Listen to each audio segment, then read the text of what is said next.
Mr. Au, what is national security? It's one of Hong Kong's biggest moves to overhaul its education system.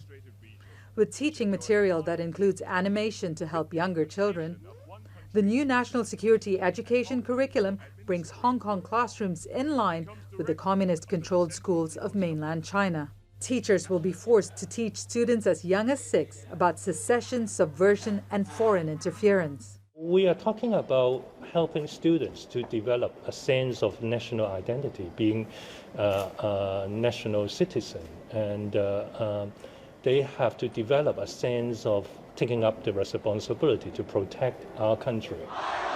Authorities here have come under pressure to make changes to education after pro-Beijing politicians in China's state media blamed teachers and the curriculum for the months-long anti-government protests of 2019.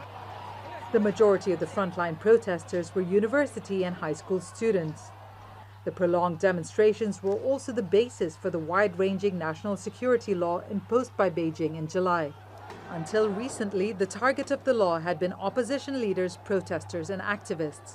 But now it's set to influence academics.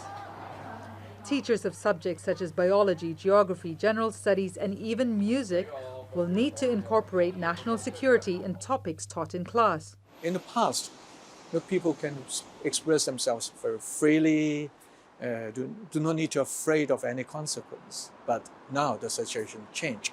I think it really affects the quality and also the nature of education. Critics say the move will impact any kind of open discourse in educational institutions from primary to universities. It is not just what is being taught in the classrooms that will be monitored. Teachers and students are encouraged to report material deemed dangerous to national security, and even posters on notice boards and library books will come under scrutiny. Hong Kong's education system already places enormous pressure on students whose future is dictated by a number of milestone exams. Many fear the added constraints could take a toll. But the government has warned teachers there's no room for debate or compromise when it comes to national security. Divya, Gopalan, Jazeera, Hong Kong.